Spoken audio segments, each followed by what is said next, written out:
Hey, everybody. Welcome back to another episode of the Traveling Therapist Podcast. Really excited today to have a guest back. Maggie Dickens is here. Her last episode was episode 82, where we talked about her process of relocating to Portugal, an expat's journey, tax benefits, and dog adventures is what I called that episode. So Maggie has now been in Portugal for 18 months. And, in the light of we had an election here in the United States, a lot of people in the traveling therapist group are saying, I want to leave the country. How do I do that? Of course, I refer them back to Maggie's old episode. But then Maggie and I were talking and we were like, let's do a catch up. Like, how is it now that you're an expat? You've been gone for 18 months and just catch everybody up, but just talk about some considerations, how it's going, all of that good stuff. So, Maggie, I'm so glad you're here. I'd love for you to introduce yourself, tell everybody a little bit about you, and tell them about your Bali trip also. All I'm So I wish I talking could go about too. Oh, I know. It'd be so amazing if you come. All I talk about is Bali these days. So I'm Maggie Dickens. I'm a licensed therapist in Texas and in Florida, LPC, and then the telehealth in Florida. And I'm a relationship coach, primarily working with child-free folks who are looking to enhance their romantic and platonic and familial relationships. And I host an online community called Unapologetically Child Free, and we're going to Bali in April, and it's going to be epic.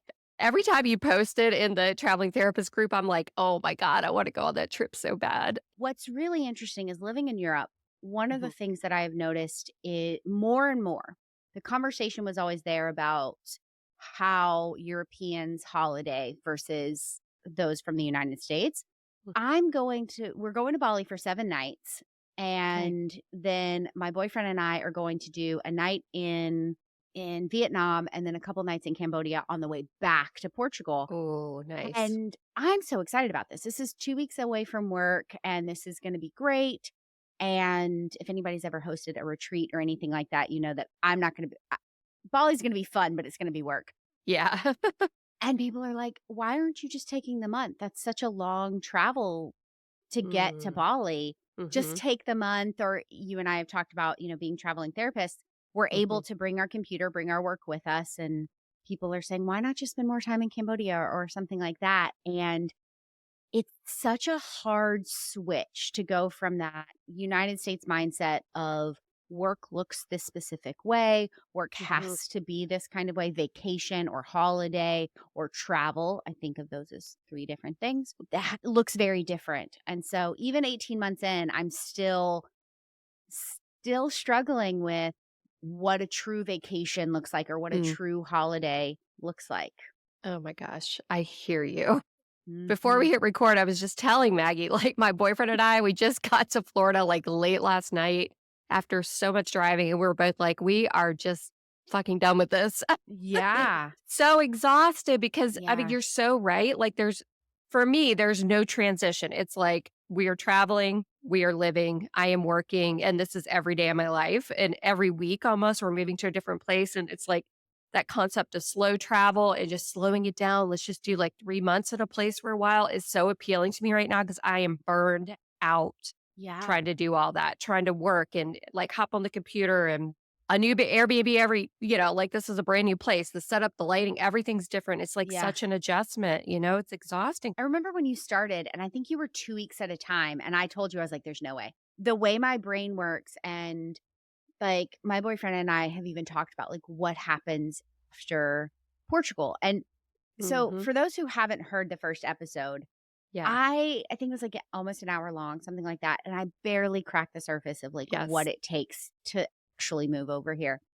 And so hopefully we'll talk about what it's like to live here. Yeah. But that process, unless you have no pets, no children, which you and I, neither of us have children, but I do have 3 dogs. Yes. And between the 2 of us, we have 3 dogs. And I'm not completely just like unlimited funds. So it's difficult. You have to say like, where are you going to go? What's in your budget? How long can you stay there? What are the implications for working in this place and all of this kind of stuff? So we're thinking about what happens after Portugal, which is probably 5 years from now. But we're already thinking about it because what would that look like? What would it entail? Because it's not as easy to just jump unless you're going to do what you're doing, right? And be a full digital nomad and be in this country for 1 month and this country for another 2 weeks and then this one for a couple of Mhm. months. So Mhm. my brain doesn't work that way. It's too No. much. I'm rethinking the whole thing. I'm like so burned out. I'm like, I mean, we can't even like find the can opener. Like you get to an Airbnb and it's like, Yeah. why doesn't this place have a can opener? It's like, I know we have one. It's at the bottom of some bin in Ken's car. I mean, it's Yeah. just like little things like that. It's just if you're not super organized, like, it's just it's fun for a while, but now it's like really getting to this place where it's like we need to reassess how we're doing this because we're both like we're crabby, we're yelling at each other. Mm. I mean, it's like all of that. It's like he's pissy, he can't find this, he's huffing and puffing. I'm like, Yeah. "Stop yelling at me." It's like this whole thing. Yeah. So, And that's one of the things that I love about fully immigrating yeah. Mhm. to to Portugal versus what I've seen people who don't have animals. It's a lot easier if you don't have Mhm. animals and children, I can't imagine. So, I Yeah. anyone who's listening who has children, I cannot help you. I don't That is mean that not in a Maggie's wheelhouse or mine. yeah, I there are there are ways that people bring their kids to another country and find Yeah. good schools and Yeah. find friendships for those people, for the little ones and whatever. I For don't know how those to do that. people. So, Yeah. the thing that I like about immigrating is Mhm. I mean, I'm 18 months in and there's 2 things that have happened because of who I am. I'm quite introverted and I'm a creature of habit. So I Mhm. do find that I have found my structure, like what my life looks like, but that also means that I haven't really explored Portugal. We don't have a car here. Mhm. We use Oh, public yeah. transit. So going out of Lisbon, where, that would be a bus or a train, and we don't go out very much out of Yeah. Lisbon. We're really just exploring Lisbon. We haven't even jumped on the cheap Ryanair Wizz flights except a couple of times, and it's just really easy to live your life even in a different country. And so when a lot of people say like what's it like to live in Lisbon or live in Portugal or be an expat, and I'm like, well, it depends on what day you ask me, Mhm. because last week was the US Thanksgiving, and so we had a big international Friendsgiving. It's my second Friendsgiving here. Nice. And last year was all US citizens. This year it was opened up to some international friends, some who had never done a Thanksgiving dinner before. And that was super fun. And that was really amazing. And then there's today where I have not left this chair. I have worked Yeah. all day. So it's the same as being in the States. So Mhm. sometimes it feels very different. And I'm going out and doing things with just people I would have never met, culture surrounded by culture that I never would have experienced. But everywhere you go, there you are, Mhm. right? So Maggie, Exactly. who likes to sit and read a book or have a glass of wine in the evening versus go out and explore and stay out really late. Like I'm still here. So, Yeah. um, Absolutely. I think that's important too when people are like, I just want to go and run away. And I'm like, I ran away. I Yeah. like ran real Yeah. far, real fast, but I came along with me. So that's Yeah. important. So any regrets at this point, or does it feel like the best decision? You're so happy, even though it's just, yeah, I mean, you've kind of relocated yourself and your person to a city in Lisbon and you're fine and you're not really exploring out. Does that feel great? Or is it like, do you wish you hadn't committed to like, the visa and this is where I'm going to live and all of that? Like, Mm-hmm. I'm just curious how you're feeling about that. Every now and again, Mm. I will have this thought because I had a couple of friends who asked me that question. They were like, do you really want to commit to the visa process Hmm. in Portugal? Because when I was looking to move to Central and South America, I was looking to go to places that didn't require you to apply for a visa. So I had really long tourist visas or those kinds of things, or Hmm. to do the border runs that a lot of people do, which is really Yeah. hard in the Schengen. Yeah. And they were like, "We'll watch your dogs and you go to Costa Rica for 3 months Hmm. or go to Belize for a month," or wherever it was that I was looking, or even Hmm. go to Portugal for 3 months on the tourist and then come back and see what you think. Yeah. And since I was literally running away from heartbreak, I was like, "Nah, no, no, no, no." I'm out of here. I'm out of here. My internal survival runner was like, "Bye." Sometimes I do regret a little bit only because of the way that things kind of unfolded. I think I spent a little bit more money in you and I have talked about this, like Mhm. saving things. I have stuff in the US that I'm like, why didn't I just cut my losses, sell it for less than what it was worth just to get rid of it? Mm. I think when I first moved here, I got a place that was furnished, so I didn't spend a lot of time decorating. And Mhm. now I've been here almost 2 years. My lease is started in February. So for those that listened to the first episode, for the visa, you have to have a 12-month lease before you can even Yeah. apply. So Sight this place, unseen in some yeah. cases. So this was Yeah. empty for 3 months that I was paying for before I could even move over. Yeah. Wow. So I'm here at 2 years and I'm like just starting to get settled in Mm. terms of finding decor and making it more of my own. And I think those are a couple of the regrets of Mhm. maybe it would have been smarter to spend maybe 6 months doing true traveling therapist, let my dogs be taken care of with my friends Yeah. and having a better idea of like where would I have wanted to be instead Mhm. of hanging all of my hopes and dreams into Portugal. But Mhm. on the flip side of it, I'm like, I wish I would have allowed Portugal to feel like home a lot faster. Ah, So, interesting. both of Yeah. those. Oh, that's Yes. so interesting. Mhm. Yeah. So does it feel like home now Yeah, or yeah. yeah. I think that's part of finding your community. So, Mhm. Mhm. when people talk about, like, what's it like to be, to live abroad, everybody's gonna give you a different answer based off of their community, and I live in Lisbon, which is the capital city, so it's vibrant. It's full of digital nomads throughout the world. So there are some people who I meet who are here for 3 months and then you never see them again versus people who live out in smaller cities. They're Mhm. gonna tell you, "Hey," one, they had to learn Portuguese a whole lot faster than I have because I'm terrible at it still because I get away with just speaking English. Right. And you see the same people all the time. And Mhm. here it's not necessarily the case. So Yeah. it does feel like home, but it feels weird that it feels like home, if that makes sense. Like, Mhm. Yeah. my body No, knows I I'm get not it. from here, but Yeah, no, I totally get it. I mean, it's even a weird phenomenon for us. Like every time we get to an Airbnb, it takes about like 12 hours and it's like, do I live here? I feel like I live here. It's so weird. Like I could just settle Mhm. in anywhere and just like hop in the bed and go to sleep. It used to be like this is a weird place. What are these sounds, the pops and noises? But now it's just like I'm done. It's like I get Yeah, in, it's just like literally I feel like I live here now. It's so yeah. weird, And you I know? don't know if that's a good thing or not because Right. there's the settled feeling, right? And Mhm. then there's also the last time you and I spoke on the podcast, I had just talked about this, like, I ran away from heartbreak. My boyfriend and I broke up, Mhm. and we got back together while I was living abroad, and Oh, he okay. I was wondering. I was like, "Wait, isn't that your boyfriend?" Okay, I know. yeah.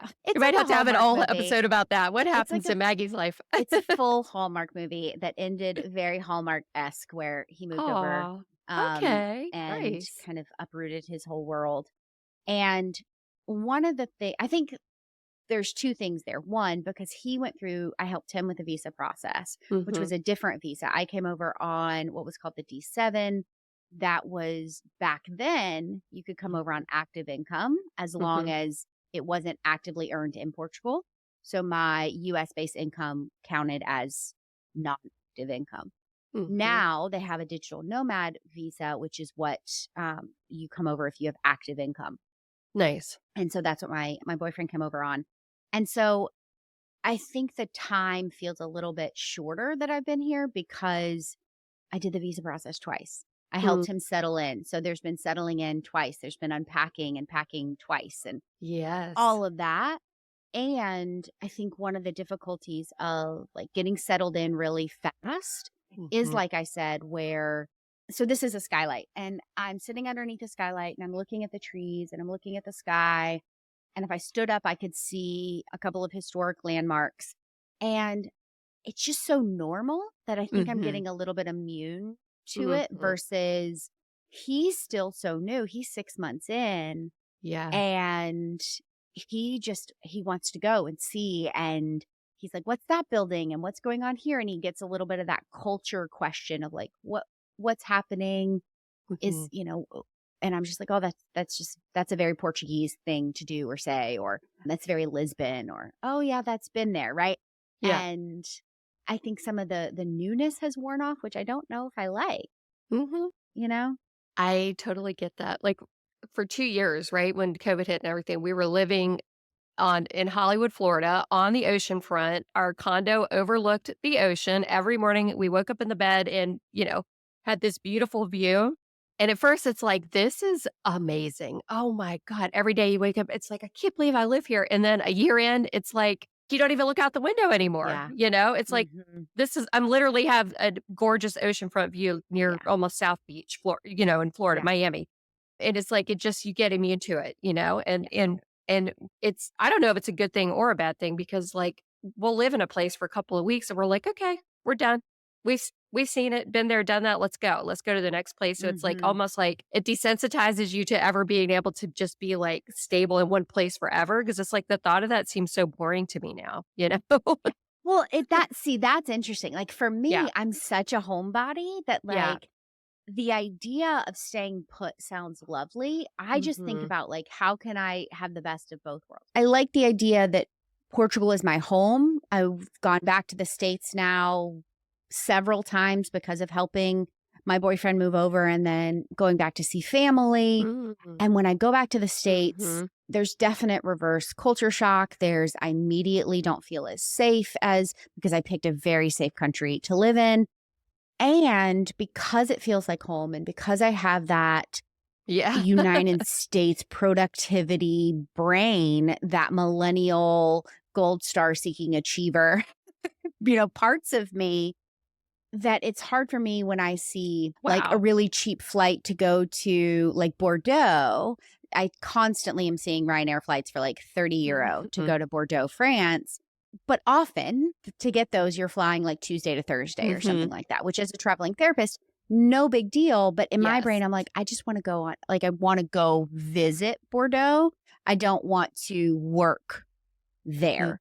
And so I haven't spent as much time bouncing around Europe as much as I thought I would in the last 18 months. And like I mentioned, I haven't seen nearly as much of Portugal as I thought I would have in this 18 months. And a lot of that is I have a big practice. I love what I do. I love that being able to be in Europe, there's and Yeah. surrounded by other immigrants and expats that I'm surrounded by a lot of child-free people, so we Yeah. do a lot of that Sure. side of my business is growing and the relationship coaching is growing, but that means I'm busy, and it's hard, between boarding the dog or getting a dog sitter. I have special Mhm. dogs.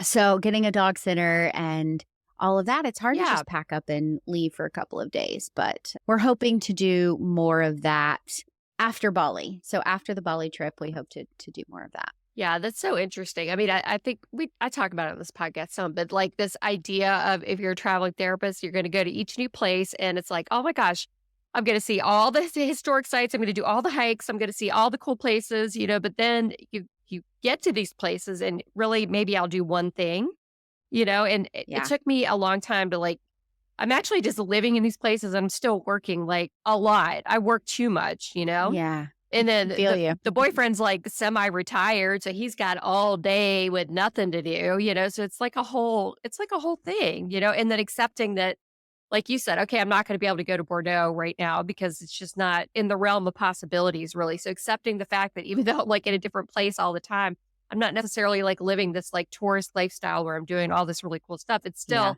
like you said, wherever you go, there you are. I'm still, like, Mhm. doing the stuff that I would do even if I was just stuck in one place forever, kinda thing. Yeah. Yeah. I think something I was thinking about earlier today, because I knew that you and I were gonna be talking, Mhm. and I also have been talking with another traveling therapist who used to live in Eastern Europe and has now moved to Central America, Oh, wow. and just talking about differences in cultures and, plans and all of these kinds of things. The traveling therapist community really is tight. You find your people, you'll get some great advice and Yeah. support. Mhm. And I was thinking about if I were to ever move back into similar time zones as the US, Mhm. what would that look like for me? Because when I moved over here, I asked all of my clients to shift from seeing me from lunchtime into right around the end of the workday Mhm. into seeing me pre-workday into lunchtime hours so that I could keep my schedule of I start work 1 or noon, 1, 2 PM, Yeah. and then typically finish at the, in the evening right before dinner. Mhm. And I don't know. I did that in the States. It worked really well. I was able to keep my schedule. My clients were the ones that moved, and I'm so grateful for them to have been flexible enough to do that. I don't know if I could go back. I don't know if I could move to Mexico, let's say. Mhm.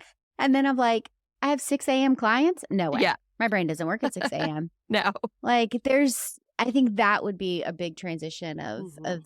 my life now, which is really nice because I'm in Southern Europe. It's not like Spain in that it's like Spain, but not Spain in that the sweet spot for dinner is like 9 p.m. Yes. So we're up until about midnight every night. And aside from waking up at 7:45 in the morning to feed and let the dogs out, I'm in bed until 9:30, 10 in the morning every Mhm. day. That I really like. Get up. It's December Yeah. and you and I are talking. I have the window open. The sun is shining. It's a little chilly. It's like 20 degrees Celsius, which I don't know what that is in I Fahrenheit, don't but either. I'm in a t-shirt. Yeah. Yeah, Like yeah. I would have a jacket on if I went outside for longer than like 5 minutes, Mhm. but it's gorgeous out. And that I think I have not lost the appreciation of how much sunshine is here and how this is an outdoor community and it's very much a communal experience versus in the States, it's very individualistic. If you go outside, you go to your back patio Mhm. or your balcony if you're in an apartment. And here you go to the kiosk and you get an espresso or a glass of wine or what have you. And you're amongst your community members, your I neighborhood, love it. your neighbors. I love that. Yeah.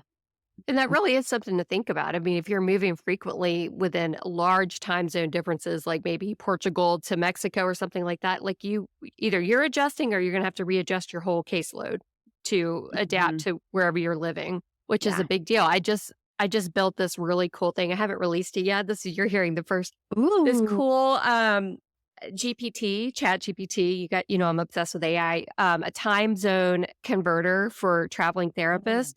But it's like a whole thing, like, it builds the schedule, it helps write templates for your clients, and one of the considerations I put in there is, like, this ideal customer for this GPT basically might be Mhm. moving time zones very frequently, so I need you to help me develop a strategy to talk to my clients about exactly what we're talking about right now. It's like, "Okay, I might see you at 6 a.m. Yeah. now, but in 3 months, you're gonna need to move to 3 p.m. if you wanna keep working with me," like that kinda thing. Yeah.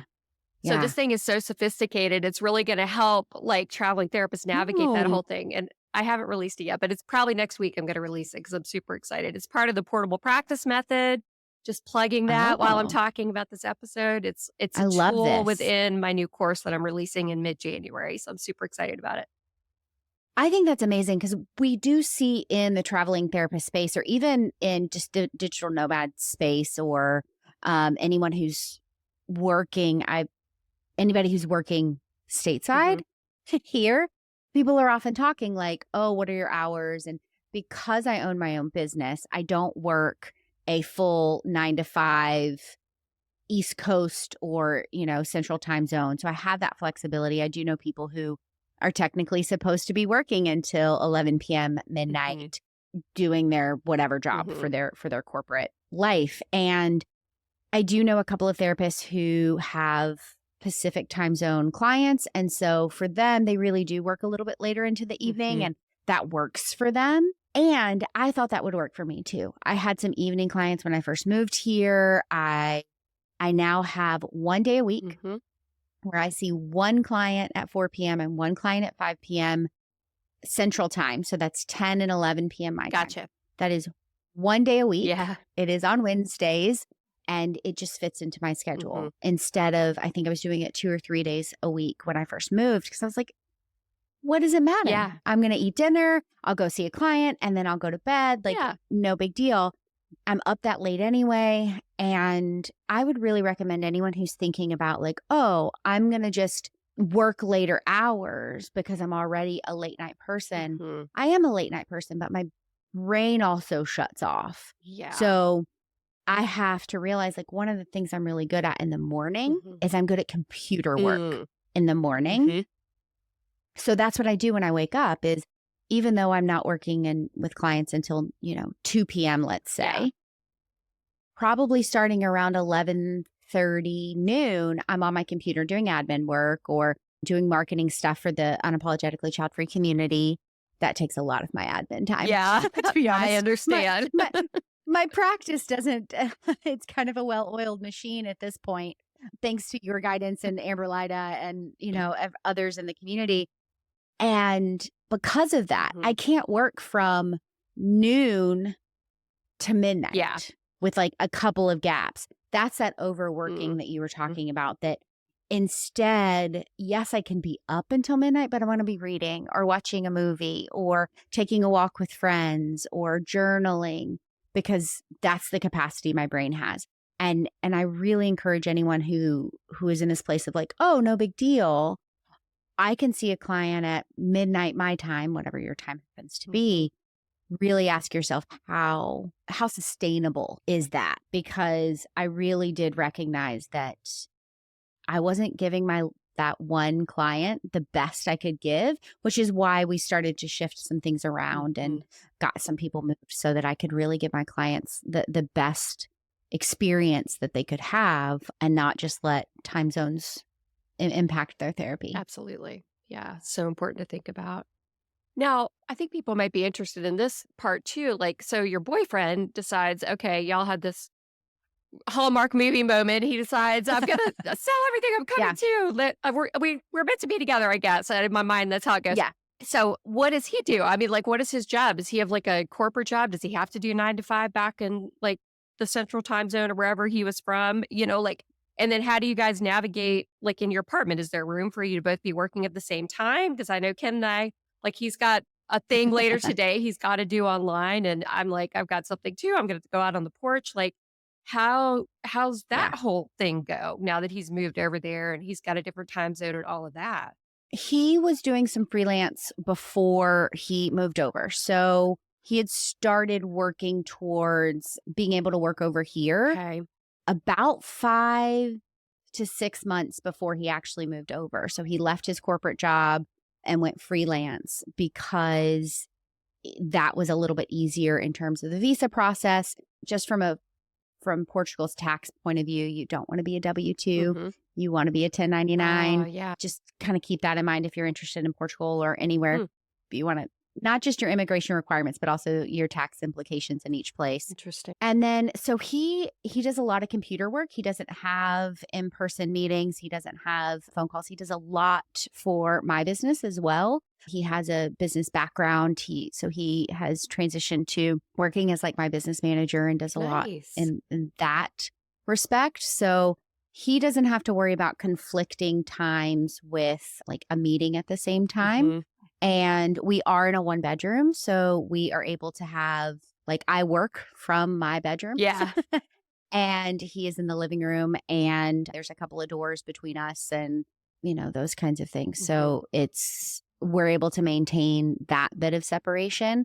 I do know people who live in places here that are a little bit smaller. We're in about 70 square meters, and some people are living in like 50 square meters. Whoa. And so they struggle a little bit just because they're hitting elbows and things like that with their Oh, partners. oh my But God. we've gotten lucky because we're in kind of we're stacked on top of each other. So he's downstairs and I'm upstairs. Nice. Oh my God. We would kill each other. I was gonna Yeah. say every Airbnb we rent is at least 2 bedrooms, 2 bathrooms because it's just doesn't work. Oh man, I miss two bathrooms. Yeah, I it's so so miss two nice. bathrooms. Like it is, and it's he's gotten really good because he understands the life of like because in my coaching, I run the same schedule. So Mhm. it's a 50-minute unless I'm working with couples, and then it's 90 Mhm. or 80 minutes. So he's gotten used to like, when he takes a shower, it's in the middle of an hour Uh-huh. instead That's of so funny. because he knows I've got 10 Yeah. minutes to go to the restroom, get some water, refill my tea, whatever I So need to funny. do. And so he's not there. It's taken, I think, genuine respect and understanding of what his job is Mhm, and what he does, and then what I do, and how they are they're equally important, but they are very different. And mhm, so mine can feel as if it's more pressing because I mhm. have to be in this chair in front of this camera, you know, Yeah, on the hour totally. that I'm working. Totally get that. Yeah. It's an interesting process trying to navigate. It really is. That's cool. We thought about Ken like trying to manage some of my business, and I was like, no, I think we'd probably kill each other. So I respect you too for being able to do that. It's helpful because so Yeah. he's been in business and he's worked in healthcare and for his entire career. So he has that mindset. Hmm. One of the great things that I have found, and I think this is true of every person who I've met who's left the States and lives somewhere else, is the flexibility that it takes to adjust to a new way of living. So not even just like him working and doing the business management and kind of he's not virtual, so he's not a VA, but he's, doing all of that kind of stuff. Hmm. It's the creativity that we've got to get into. And I think so many people are I've had so many people reach out to me and say in the last 18 months, how did you move to Portugal? How did you make that happen? That Yeah. sounds amazing. And what I continue to hear is people are really thinking that once they get that visa in their passport or they get their residency card, that everything's kind of like smooth sailing.